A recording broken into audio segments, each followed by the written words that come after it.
effectivement si terrain meeting bi wax na ni carrément ministre boobu poste ba mu doon occupé dañu ko faa jëlee ndax dafa doon def surfacturation moo tax ñu jël ko yóbbu ko si fi nga xamante ne nii moo di beneen poste ministériel tey le fait que ñu jëlee ko fii yóbbu ko fii est-ce que aussi du lëndëmal tuuti xelu sénégalais au lieu ñu limogé ko. lii lëndëmal xelu sénégalais yi mooy As mooy Diomaye Diomaye mooy As te loolu dama see bëgg a def analyse aussi bien sur le fond que dans la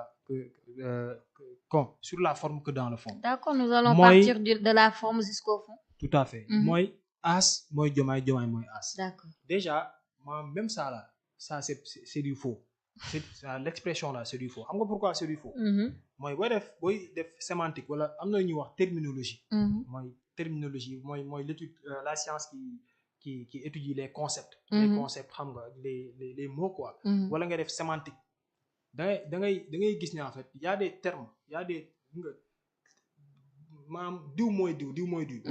boo ko bëggee dugal ci logique boobu noonu en fait. loolu ci Ousmane Sonko lay dellu. Autrement dit bu fekkoon loolu dafa war a am droit d'auteur maanaam Ousmane Sonko lañ koy askanale. D'accord. exemple bi ma lay jox mooy man su ma taxawoon fii par exemple man moom léegi moom man ak Sonko comme bu roog soow.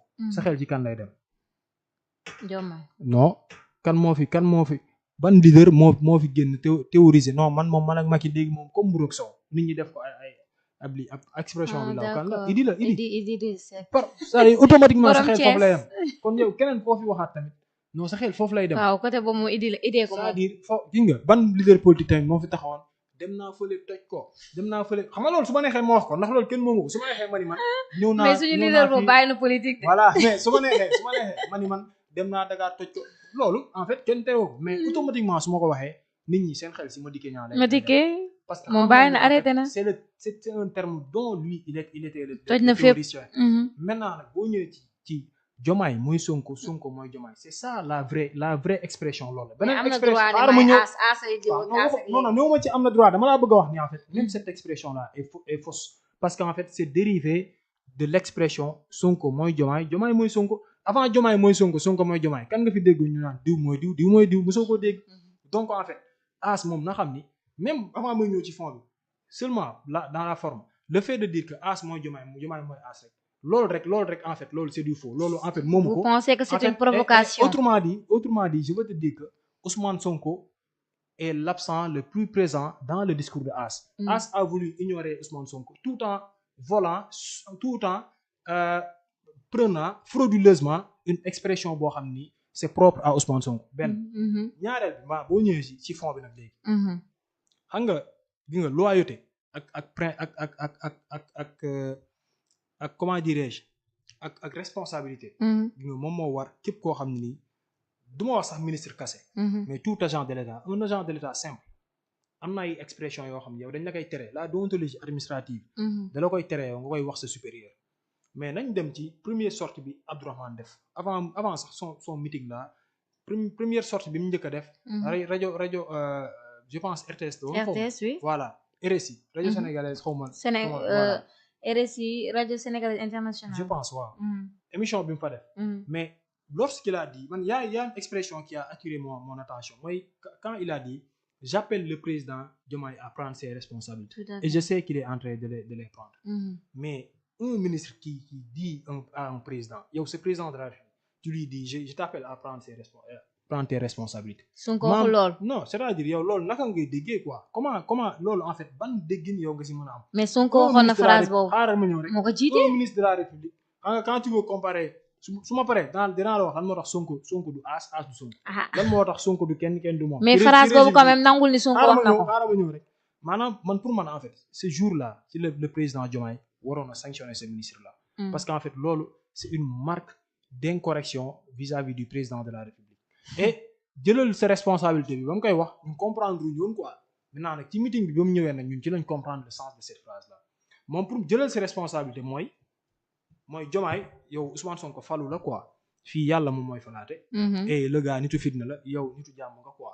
et bi ñuy ñëw di jël nguur gi Diomaye ñun ñoo ñëw parce que indi nañ lu ndaw indi bon dégg nga ko sax mu naan suñu régime bi wala suñu victoire bi bon ñun ñoo tax ñu fal la quoi. ñun ñoo àndoon donc jëlal ses responsabilités en quoi faisant en n'est-ce pas isolant peut-être le président Ousmane Sonko voilà en lui faisant connaître que yow tu n'es pas l'artisan de ma victoire, tu n'es pas l'artisan de mon élection. man dégg-dégg boobu laa ci am dégg-dégg boobu la ci ñëpp am. mais Abdourahmane moom bu ñu demee ci élection présidentielle yi mais moom li mu wax ak les réalités des faits dafa waroo moom il dit que ni man ba ma dalee taxan ba léegi musuma taxanal sama bopp mais musuloo taxanal boppam parce que kalaa taxan mais da ngay am ay loxo yoo jàppee matt yi. wala sax nga gis ab tool wala ñu affecté la ci tool ba. nga dem wuti matt moom en fait yoon da ko musul permettre sax mu dem taxani moom. comment ça musul am parrainage. candidature dugal na ko ñu rejeté ko. donc moom balaa muy wax naan ay musuma bon ba ma dalee taxan ba léegi en fait kenn ñeneen laa doon taxanuma sama bopp. il doit savoir qu'en fait taxan yim taxanal ñeneen ñëpp il l'a fait par contrainte et non par choix. c'est pas que moom moo toog man bon mu ne Abdourahmane vraiment man intérêt réew mi moo ma ñor quoi. man daal sama bopp ñoruma. bon naa dem jéem a xool jàppale diw wala jàppale diw loolu amul. lépp lu mu mës a def il l'a fait par contrainte c'est parce que soit amul parrainage mu dem dugg ci benn coalition ñu dem. soit candidature am ñu invalider ko il était astreint à ce que mu dem xool beneen candidat boo xam ni moom lay soutenir. c'est ça la logique et même à l'époque dans son discours qu'est-ce qu'il avait dit il avait dit que bëri na ñu ma solliciter. mais je n'ai même pas tenu à les recevoir uma leen mais yéen laa doon xaar quoi en fait. même bu fekkee ñun ñoo denc ci moom mais en fait lui il attendait à ce que la coalition ñëw ci moom. donc moom ne serait-ce que pour ça dafa waroog li nga xam ni moom la wax keroog muy ba ma dalee taxan ba léegi taxanuloo son bopp. muy beneen contradiction boo xam ni Abdourahmane def na ko. d'accord mais beneen troisième point bi mooy gis nga moment bi ñuy ñëw élection moment boobu Pastef n'avait besoin de personne pour gagner les élections. loolu nag su ma ko waxee c'est pas une manque de reconnaissance vis-à-vis des alliés xam nañ ni am na ay alliés yoo xam ni en fait comme ni ko président Ousmane Sonko defee ñëw nañ et c'est le Pastef c'est ouvert à tout le monde.